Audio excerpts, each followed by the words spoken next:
Americans are inherently more violent, bloodthirsty, and murderous than the people of other countries. Don't believe me? I'll get back to that in a second, but I should also probably mention, if you haven't heard already, that our government is coming to get us. Yes, it's going to start with taking away all our guns, but really that's a ploy to eventually descend into tyranny, and it will be easier to manage once the government gets rid of all our guns. But no worries, we'll still get our murder on, because after all, we don't need guns. What? When we have hammers?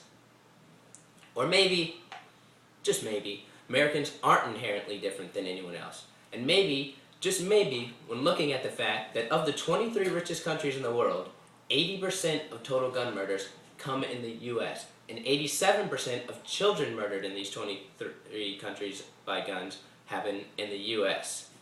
Maybe that is a problem, and maybe the problem is in fact our attitude and our stance on guns. But hey, I might just be a wishful thinker. Take your pick. Is what we call the greatest country in the world somehow just more trigger happy than other countries? Or are we really just letting too many people have access to these triggers?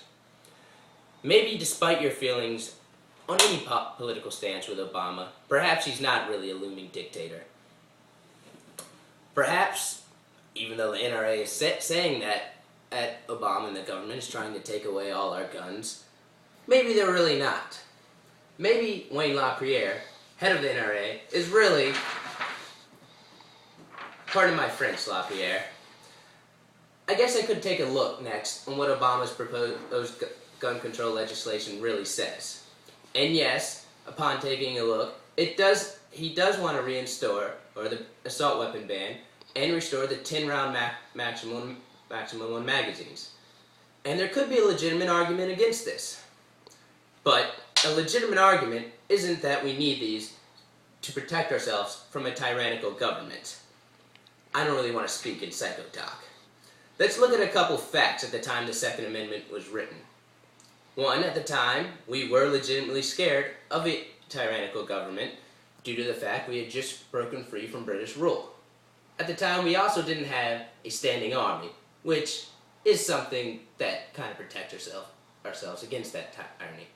But let's say things that if Hitler hadn't taken the guns away by force from the Jews, then Nazi Germany never would have happened. Yes, let's choose to believe that somehow if a repressed minority had only been able to keep their guns, Hitler wouldn't have been able to come to power. I just think that's a little bit crazy to think when France couldn't stop Hitler. And I don't know what history books some people have been reading, but France had some guns. Next, let's look at the fact that if arming the people were all it took to stop a dictator, then how did Saddam Hussein ever come to power? When in Iraq, most people had guns, and there were no gun restriction laws. You can say that assault weapon bans don't do anything. After all, they didn't do anything the first time around, did they? Though people in Australia might snicker at us, considering in 1997, after their worst mass shooting in the country's history, they proposed similar and passed similar gun control legislation and since have not had a single mass murder. You can choose to believe what Texas Republican Louis Garment said, that hammers kill more people each year than guns. Or you can actually look up facts and look at the fact that it is true that blunt objects do kill more people each year than assault weapons. Then again, the assault weapon ban was never meant to stop the majority of gun crime. It was meant to stop mass killings. Let's look at the rest of the proposed plan to see how Obama wants to stop those killings.